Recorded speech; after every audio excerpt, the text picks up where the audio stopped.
Alright everybody, we're going to do a video today on jobs or work or positions and emotions and or burnout and or stress. Now, I've been wanting to do a video like this for a little while and I'm doing it today, so here we go.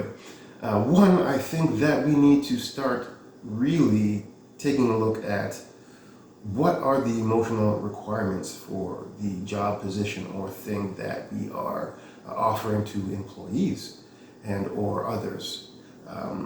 We need to really understand what the cost is of the job in this sense, and really understanding the cost of the job and what we are asking for from a human being, not a human resource. We start to realize that the job itself can have burnout set in it. And if we are putting a person in a position where burnout is the end outcome of this job, then we have to really be aware of, one, the demand that's happening, two, the resistance or resilience needed from the individual taking on this job. One, because if we get the person that has the right emotional requirements, they will be able to do this job with very minimal cost to themselves in a health perspective, and therefore less sick days, less injuries, less burnout, less stress for that individual. So everybody wins, in a sense. That's the easiest way to put it. So when we take on a job that, let's say, requires repetitive tasks without too much thought being needed, you are just kind of pressing the button or making this thing over and over and over again, we want to select a person who has the emotional capacity to be wonderful at this job, meaning that they like to get stuff done. They want to see that they've gotten 12 parts done, 15 parts done, versus the 10 that they did yesterday.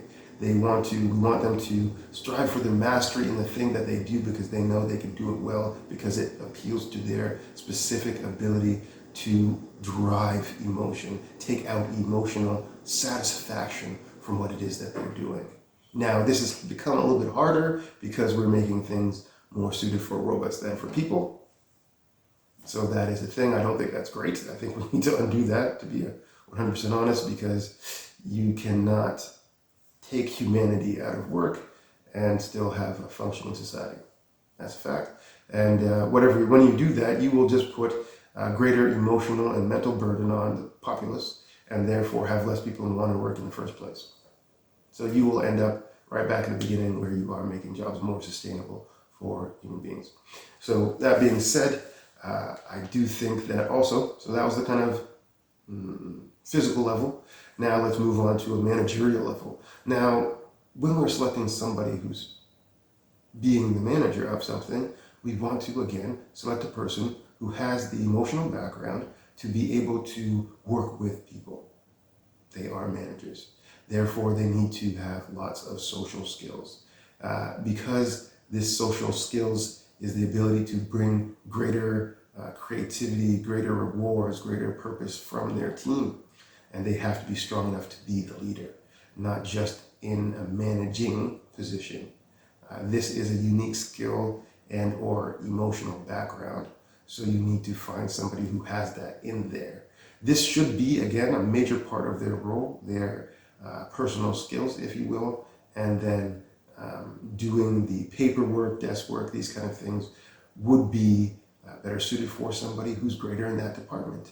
Not to say that you would not give the manager the kind of and say on the process of the paperwork, being able to hear what's happening and put it all together, but you'll be able to take the social strengths of this individual and pair them with the logistical strengths emotionally of another person, meaning that they are burnout resistant in these categories. The exact demand that this job has on a human being does not have much impact on them, because this is where their area of most strength is. And when I say most strength, I don't say their greatest area of achievement, but their greatest area of balance, because it is self-restoring for that individual.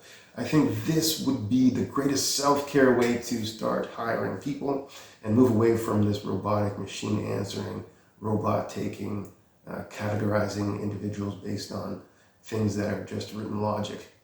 which have no humanness in it. All right, that is my opinion because I'm a self-care professional and I believe in the restoration of humanity.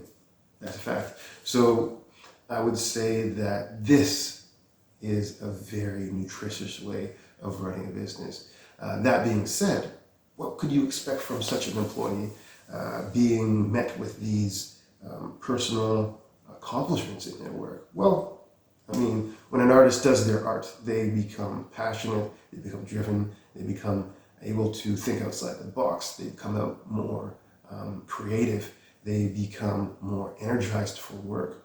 They can create many improvements by being able to delve into the creative parts of the procedure, therefore bringing new life to it.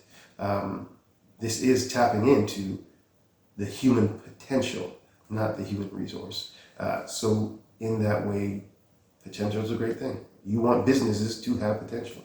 You want the employees to have potential that runs the business, that gives the business potential itself to appeal to people that are looking to have something improve their life, right? More potential. I think that technology is only impressive because it has potential in it, and it is symbolic of the potential we have in ourselves, extroverted into the material world. Therefore, we think it's kind of nifty or interesting.